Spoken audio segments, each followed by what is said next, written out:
ओम नमस्ते मित्रों, भाइयों बहनों और विशेष करके बुजुर्गों। आज मैं आपको साइटिका या साइटिक नर्व पेन या बात नाड़ी का पेन या स्लिप डिस्क भी कह सकते हैं, इसका उपचार बताने जा रहा हूं। दरअसल होता क्या है कि कुछ चीजों का अनुभव वैद्य के पास होता है, कुछ चीजों का अनुभव नहीं होता है, सुन के इलाज करता है।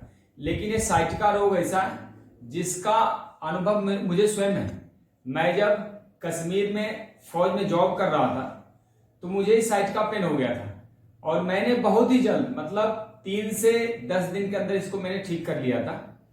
उस समय मैं पतंजलि से गाइड लिया करता था अधिकतर, तो मैंने डॉक्टर नागेंद्र नीरज के गाइडेंस में उसको 3 से 7 दिन में ठीक कर लिया था।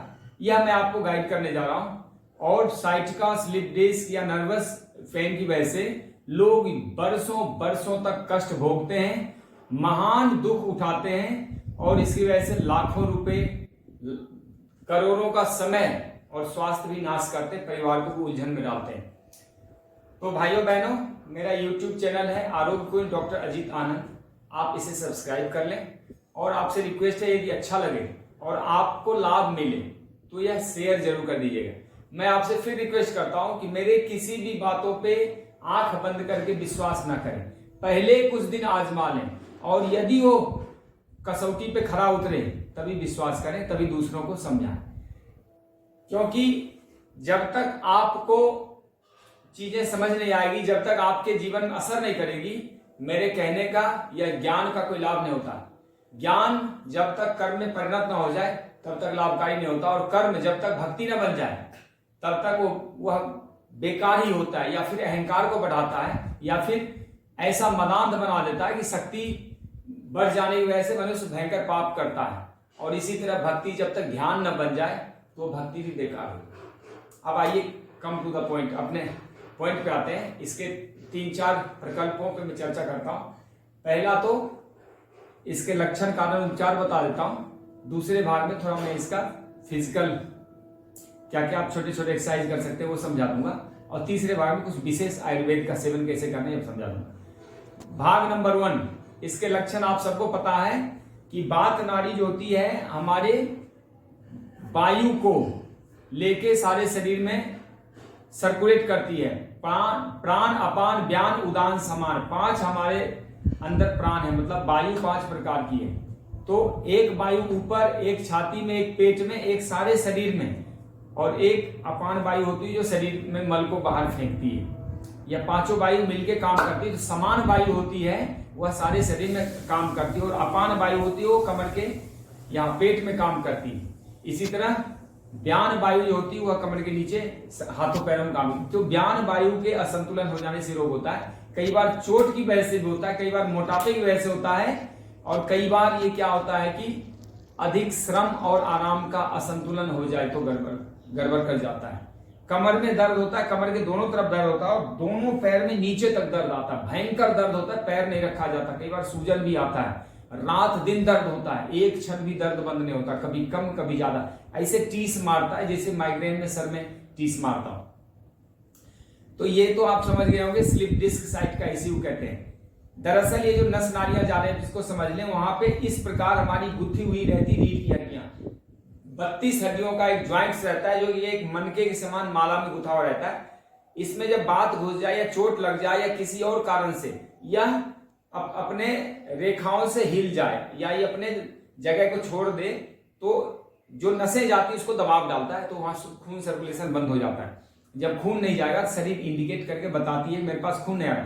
कहीं भी दर्द हो, सारे दर्द का एक ही मीनिंग है कि वहां खून नहीं पहुंच रहा है। जब भी शरीर के निचले हिस्से खून नहीं पहुंचेगा शरीर को बताती है। और दरअसल यह एक बात रोग है, वायु का रोग है। जिनके पेट में गैस बनती है, जिनका पेट खराब रहता है, उन्हीं को यह साइटिका होता है। वायु का रोग है, गैस का ही रोग है। ठीक है, तो ये हो गया इसके लक्षण, और मोटे तौर पे कारण आपने समझ लिया।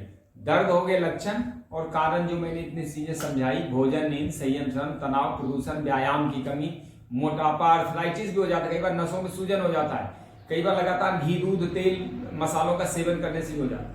अब इसका उपचार बताता हूं। उपवास, उपवास, उपवास, नींबू पानी, नारियल पानी, जौ को उबाल के पानी, धनिया के पत्ते को उबाल के पानी, या फिर गन्ने का रस, या फिर सब्जियों का रस, गाजर, लौकी, टमाटर, इस सब का रस, पालक के पत्ते का रस, या फिर आप यूं कह लें कि फलों का रस, अनार, मौसमी, संतरा, लीची, सब के रस पे 1 दिन, 2 दिन, 3 दिन तक उपवास करिए। यदि 3 दिन आपने फास्ट कर लिया तो आपके 50-60% रोग वहीं खत्म हो जाएंगे। इसमें सलजम का जूस और सलगम का काढ़ा बहुत फायदा है। सलगम का जूस, सलजम जो होता है उस सलगम को जूस बना के या पीस के उसको पानी में मिला के छान दें तब पिए। नींबू निचोड़ लें तो और अच्छा।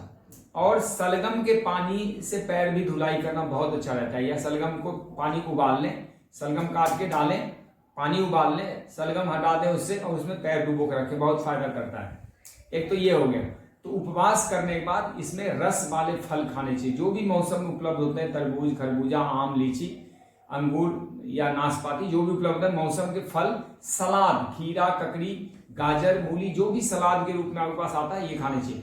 बंद गोभी का पत्ता बहुत फायदेमंद होता है। इसमें बंद गोभी के पत्ते को पीस के नींबू निचोड़ के करना चाहिए, इसका प्रयोग करना चाहिए।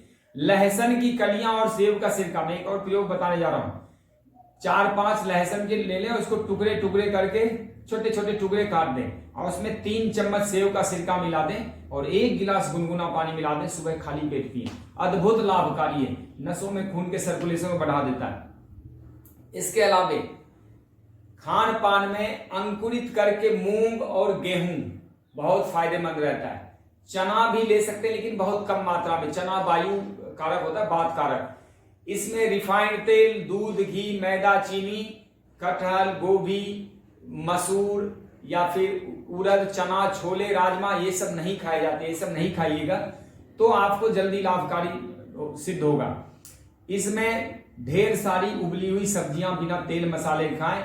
मोटे अनाज की जौ, मक्के, बाजरा, चना मिक्स करके रोटी, यह सब खाइए। ब्राउन चावल खाएं, बहुत फायदेमंद रहता है। और एक और मैं आयुर्वेदिक प्रयोग बता देता हूं। हार सिंगार के पत्ते 10, तुलसी के पत्ते 30 और काली मिर्च 3। इसको सुबह सुबह आप पीस डालिए सिलबट्टे पे या मिक्सी में चला दें और इसको पानी मिला के छान के इसको पी जाएं, अद्भुत लाभकारी है।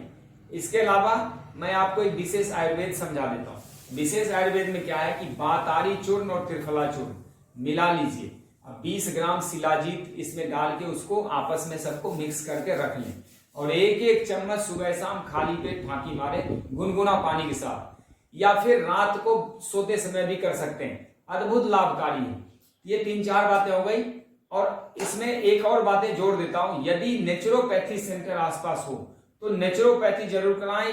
1 सप्ताह 2 सप्ताह में पुराना साइट का भी 3-4 सप्ताह में खत्म हो जाता है।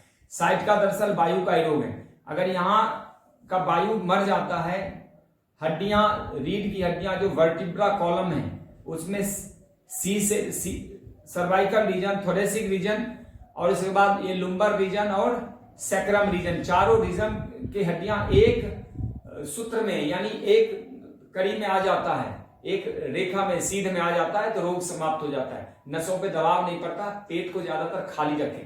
पेट खाली रहेगा तो वायु निकलेगा, कचरा निकल गया तो वो वायु कचरा ही है, वायु निकल जाएगा तो धीरे धीरे खून का सर्कुलेशन बढ़ जाता है, साइट का रोग समाप्त हो जाता है। तो नेचुरोपैथी करें, हॉट फूड, उसमें मसाज करते हैं, उसमें कमर के ऊपर सिकाई लगाते हैं, इस सब से बहुत जल्दी ठीक होता है। एनिमा लगाते हैं, पेट साफ करते हैं। तो आपने समझ लिया, इसमें 3 चीजों मैंने बता दिया, आयुर्वेद और प्राकृतिक चिकित्सा, आहार और जूस।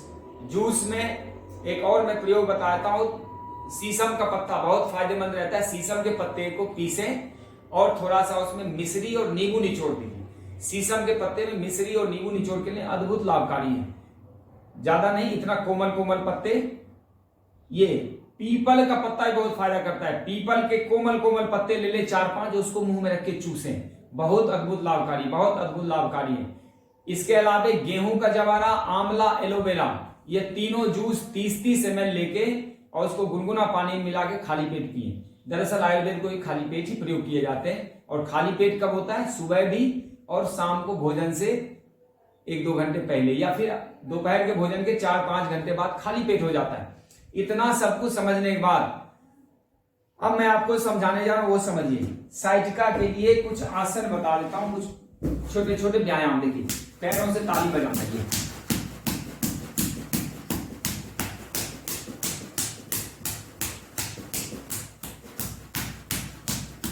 एक तो ये हो गया, दूसरा ये छोटा छोटा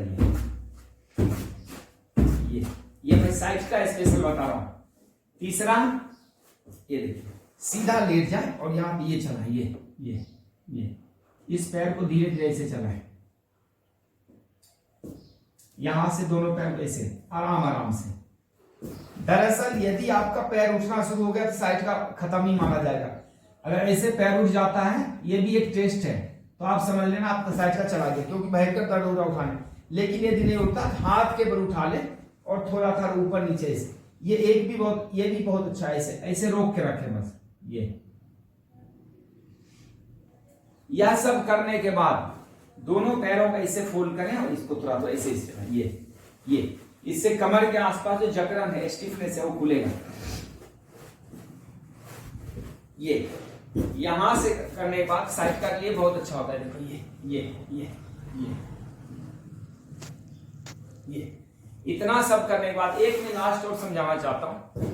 हाथ ऐसे करें और पैर ऐसे, ये देखिए, बार बार पैर को ऐसे, ये फिर से समझ लीजिए इसको, ये ऐसे करके ये पैर उठाना नहीं है, बस एड़ियों को टच करना है बार बार जमीन में, एड़ियां टच करनी है। ये अद्भुत लाभकारी, बहुत ही लाभकारी है। इसके अलावा अगर कोई कर सकता है तो ये देखिए, धीरे धीरे इस पैर को ऐसे खींचे, इसको सीधा रखिए। ये अगर पैर सीधा ना हो तो भी थोड़ा खींचे, और वो भी ना हो तो इससे तो कर ही सकते हैं। अगर ये हो जाए तो बहुत अच्छा, ये, और ये ना हो तो अंगूठा पकड़ के थोड़ा इसको सीधा करें। दरअसल हमें ब्लड सर्कुलेट करना है, वायु खत्म करना है, 2-3 चीज खत्म होते ही ये ठीक हो जाता है। तो मैं समझता हूं, मैं जो आपको संप्रेषित करने लगा हूं, आप यदि 60-50-70% तक भी समझ पाए और 40-30% भी कर पाए तो लाभ ही लाभ है, नुकसान तो कोई है ही नहीं। तो धन्यवाद, आपका कल्याण हो। ओम जय हिंद।